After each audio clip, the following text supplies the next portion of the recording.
Good morning, it's beautiful to see you. Here we are. It's beautiful outside, but it's too windy. It'd be very noisy, so we're inside with more rocks. There's never a problem with that. Look at this. Isn't it beautiful? This has not been dyed. This is a real thing. So obviously it's agatized and it's quartz, and you can see the little crystally bit in the middle. I've got to keep the see, there's the outside world. You can see even through the bamboo curtains that it's a lovely day, but it's too windy. So good morning, Mike. So we're looking at this today, and it's lovely because the light comes through it. And by association, can't you just see all sorts of things in there? Let's have a look at the other side, because it's not the same. It's beautiful. Morning, Andrew. Almost looks like a person there, sort of. So, anyway, that's just a slice through a big old geode, which is all sort of carnelian and agate, and it's glorious. Good morning, Julian. Good morning, Heather. It's lovely to see you. And speaking of carnelian, this one's with us today as well. Yeah, it'd be a great frisbee until the first time someone didn't catch it. Kapow! It'd explode. You are funny, okay? And this is more, quartz, right? But it's officially carnelian. It's that beautiful, rich red colour. Looks like it needs dusting, but I think that's just the stone. So if we let the light come through it, you can see it. Yeah, it's glorious. This one's got a really, it sort of makes you feel all cozy and warm, like you're sitting in front of a fire. Because of course it's smooth and it's nice to hold, but also the colour's just really, And last but not least, I had this, oh God, it's dusty. At least I always think it's dusty, but it's actually just its colour. I had this in mind. Good morning, Jen! And this is a little amethyst, piece of amethyst, right? And this truly is an amethyst flower, because you can see that there's the base, right? But it's got this little bump. And it does look a bit like a flower, so you get those. And it's just the sparkly little thing. I had something like this in mind yesterday, I think, but I just didn't see it. It's a bit like a lion's head. And there it is, sparkling away for us. So, getting into it, my goodness, I have not spent much time sparkling rocks today, but I love today's topic because it's close to my heart, right? And really, it can be summed up in 2 words: baby steps. Because yesterday we were talking about addiction, right? Emotional addiction. Fundamentally, anything that you find that you want to change in your life and you just can't stop feeling that way, or you just can't stop doing that thing, or whatever it is, you find yourself going down the rutted old road again. If you can't stop doing it, on some level, to some degree, it's an addiction. Just, if you want to understand that more, at least from my perspective, what I understand about it, watch yesterday. I'm preaching to the converted. I know you were all here yesterday. Bless you. It's so lovely to hang out with my favourite people. Everybody who watches this, by the way, is my favourite people. So there was I'm tickly here. That was yesterday. Today I thought, well, because we didn't talk much about the solution, I really wanted to just unpack how the thing works as far as I understand it. And I am not a neuroscientist. I just read a little bit of neuroscience and absorb the practical application of it, because I learned from the best. Lucky me. Lucky we can all do that. Oh, bless you. I'm feeling the love here. We talked about addiction yesterday and how it happens on a cellular level, and how our brains get really wired for the thoughts that trigger the chemistry, and the chemistry that triggers the thoughts, and the thoughts that triggers the chemistry. And before you long, you are not just thinking and feeling a certain way, you're acting like that. Okay, it all goes together. Thinking, feeling, behaving. Thinking, behaving, feeling. You have an experience, you have a feeling, then you think about it, and then you do some more, round and round it goes. So how do you get out of that? By taking baby steps.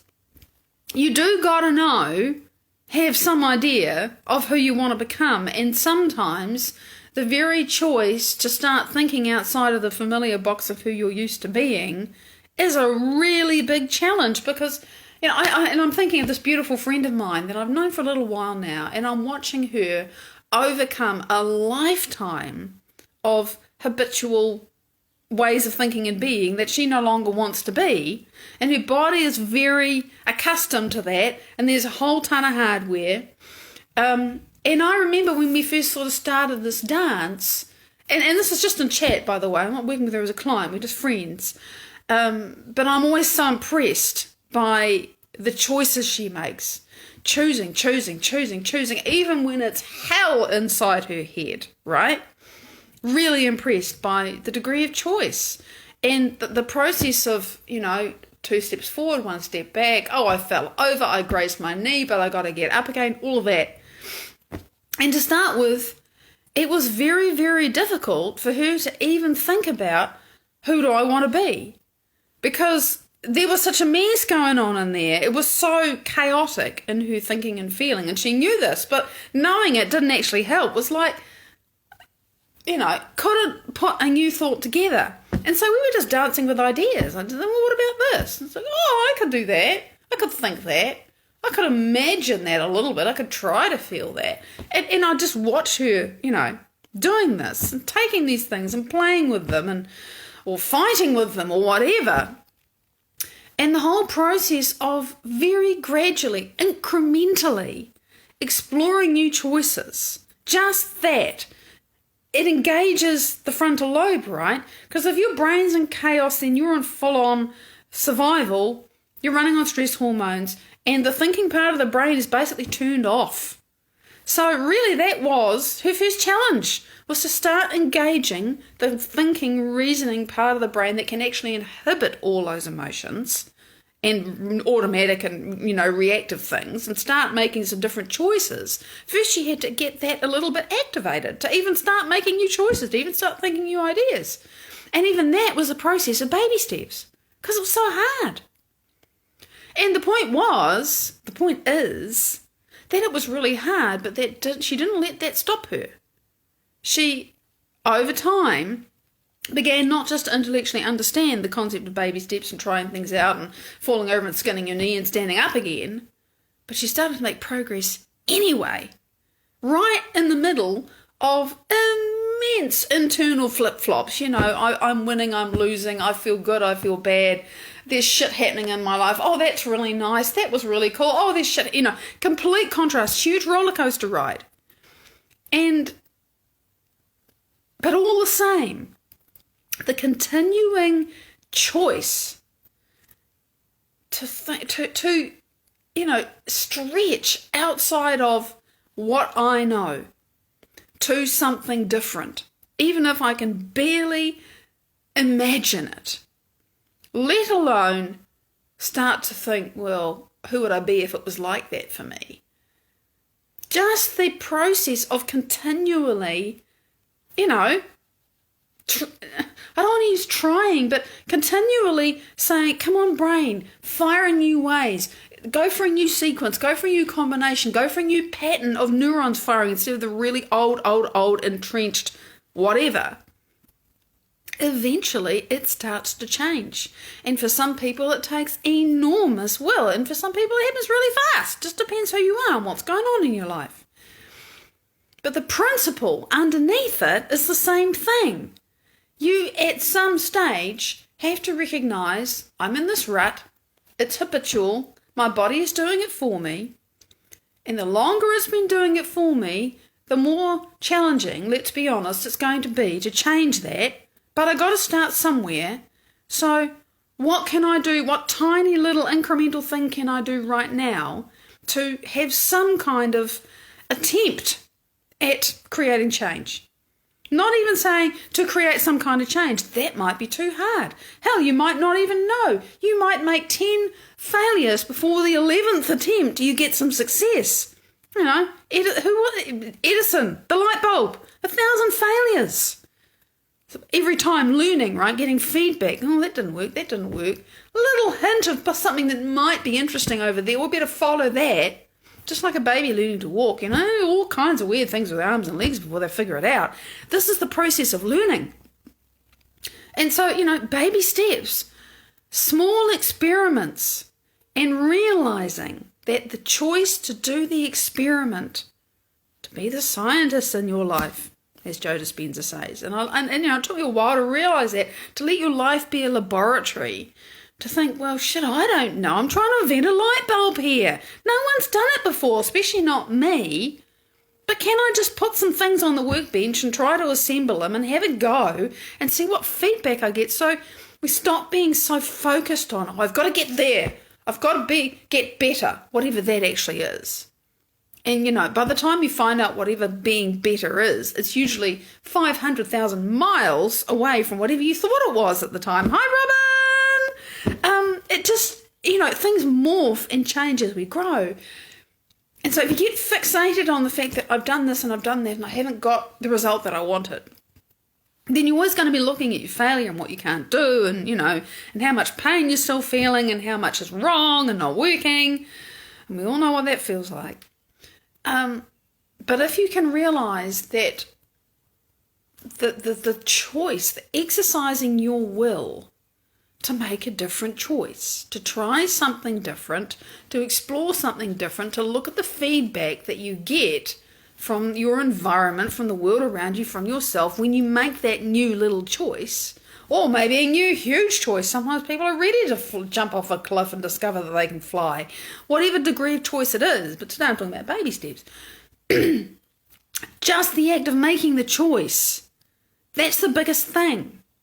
Because if you simply keep making a choice to do something different or to think something different, even if all you can do is for a moment think, okay, right, I've woken up, I feel like crap, my world is crap, it's been crap for the last 43 years, fine, not fine, whatever.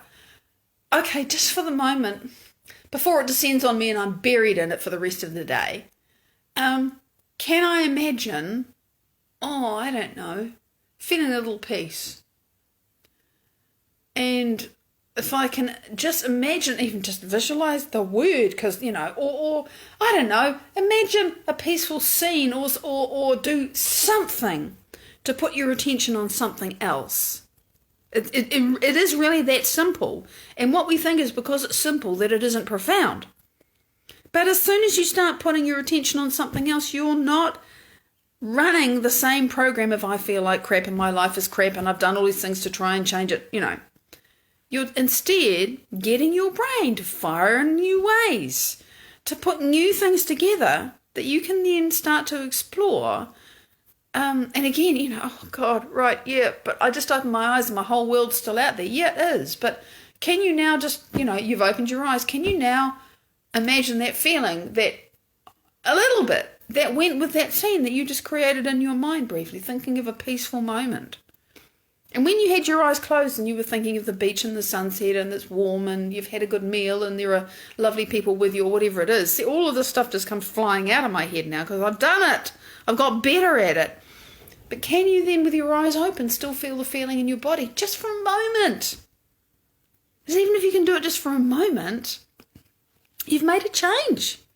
You've given your body a brief taste of something else. It's been eating blue and green and purple for the last however long, and you just said, hey, have a little bit of orange.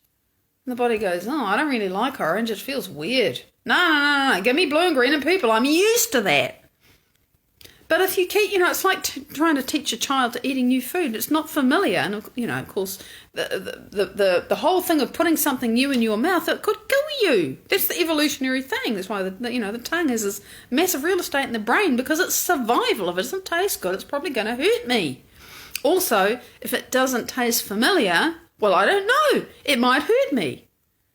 Same thing. I've been doing blue and green and purple. You want me to do orange and red and pink and yellow? Oh, no. That's dangerous. Your intellectual mind can know that that's what you want, but your body and your subconscious are used to something else. So you actually have to kind of, it's just, take them by the shoulders and lead them. But actually, you just have to go there in your awareness and your body will catch up with you. But to start with, it's going to say, no, you're going somewhere I don't know. I want to stay with what I know. And so this is the other thing that happens is that people, they decide, I need to change, I want to change my life. And they get all inspired and they do their vision board and they can even have a really powerful experience of, oh my God, I feel expansive. I'm connected with everything. Wow! They can have an amazing healing session maybe, or an incredible meditation experience. And they get inspired and they say, I'm going to do this and I'm going to do that. And it's all great. And then something happens and they go back because of the trigger and the whatever the life is, because of the circumstances or the disaster or the whatever, they go back to the old self, and suddenly it's like, oh, hang on, I had these grand ideals. Where have they gone? Oh, I failed. No, what happened is, here's your old self, here's your new self. You went kapow over here. There's still a rubber band between you. You stretched it a long way and it snapped back the first time you got disturbed by life. Because that happens, right? We kind of overextend ourselves. Yes, get out of your comfort zone. Yes, expand your boundaries. But understand that, if you have, for example, recently broken your leg and, you're 3 weeks into the healing process, and how long to take a bone to heal? I don't know, 4, 6, 8 weeks. I don't know. But let's say at 3 weeks you say, oh, I'm feeling great. It's not hurting anymore. I think I'll go for a 10-mile run. Chances are it's just too much. You're not ready for it. So we can get all inspired, and then we go and take on things and decide to be in a way that's kind of beyond our ability to expand into.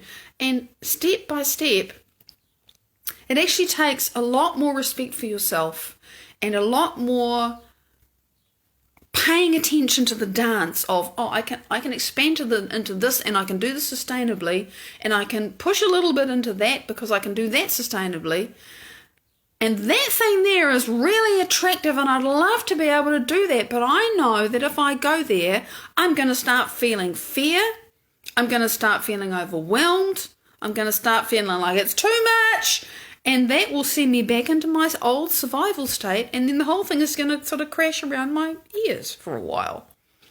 And we all do it, by the way. This happens to everybody a number of times before you start to learn. There's a guidance system inside me that tells me kind of how big the steps are that I can take. I'm pretty sure this makes sense. It's an internal dance between here I am here and I want to be over there. And if I make it in one leap, I'm going to, it's like the parquet guy, there's 2 buildings and there's a gap in between. And if you are not ready to make that huge leap, you better not do it, because you'll fall down the gap in between and hit the ground. You better to do your parquet through, go another way. That's smaller leaps and bounds, and you still get there, and you think it takes you longer. But if you fall off that, you take that big leap and you go, "Purr," like Neo the first time he tried to do the big, the rooftop jump and went, everybody fails the first time. He hit the ground and bounced. But it doesn't work like that. And, in so-called real life, if you take too big a leap, we tend to crash and burn. And then when you've crashed and burned, it can take a lot longer to kind of pick yourself up and dust yourself off than if you said, okay, I'd love to be able to make the Superman leap, but I'm not there yet, so let me take smaller steps and frequently faster. So, and that requires paying attention to yourself and your inner compass, your sense of what is right for you. And I don't mean your sense of, oh, I'm scared to do that. That's a bit challenging. No. I mean, when you're facing something that challenges you, if you can, you got to get coherent. You've got to calm yourself down enough to connect with the inner compass that says, yeah, okay, that is a bit scary, but I know that this is really right for me, and I can accommodate the kind of stretch that's involved in moving into this. And there are other things that you look at and you just think, no, this is too big. This would be like jumping off a cliff without a parachute, and I'm not doing it. So there's this really sensitive dance for me, more than anyone else, between what I know I can actually accommodate in myself, in my growth, what I'm ready for, and what is just too much. And I think we often beat ourselves up because, you see other people making Superman leaps and you think, well, why can't I do that? Well, who knows? Who cares, frankly? It's your own journey to become your own Superman, your own hero. And here's what I know. We think that we're going to feel happy when we can make the leap from roof to roof. No. What you find is that in the process of overcoming yourself and doing that with love and respect for you, which by the way is love and respect for everyone else, because who benefits if you just took a big Superman leap and landed on the ground and made a dust cloud, or, and people pate? Really, nobody wins. It's great respect and love for yourself means great respect and love for others. It's better for everybody if you respect yourself in your growth process and move through it that way. You have more to offer. You're less stressed. You're less, oh my God, I'm becoming elevated. I'm becoming ascended. I just feel like climbing the walls because it's too much for me. I'm overblown. I'm overstressed. I'm overwhelmed. No. Baby steps. They only look like baby steps when you're taking them. They only feel like baby steps when you're taking them. When you look back, you realize you're wearing 7-leg boots and you are flying. We just have this idea about what success and change should look like. It's bullshit. The only person who knows what success and change looks like for you is you. And the sooner you stop deciding what's successful and right and, elevated and evolved for you, according to what it looks like for everyone else, the sooner you're going to find your own way. And you're going to recognize, oh my God, I'm amazing. And I'm not like anyone else, and I don't need to be like anyone else. It's a little bit weird, really. Kind of all the old rules and patterns and what you're supposed to do and how you're supposed to do it kind of disappear, and you truly have to make up your own mind. It doesn't happen all at once, no panic. It's just something I'm experiencing at the moment. It's really, really interesting. When all of the external things that you think, oh, what should I do in this situation, and how would none of it applies. And the only question that remains for me is, well, who do I want to be? Really? And the more I ask that question, the deeper it goes. So, beautiful being, thank you for sharing this week with me. Thank you so much. It's been a blast and a great privilege. Big love. Look out for resonant replays over the weekend, and I will see you Sunday, Monday. Until then, blessings.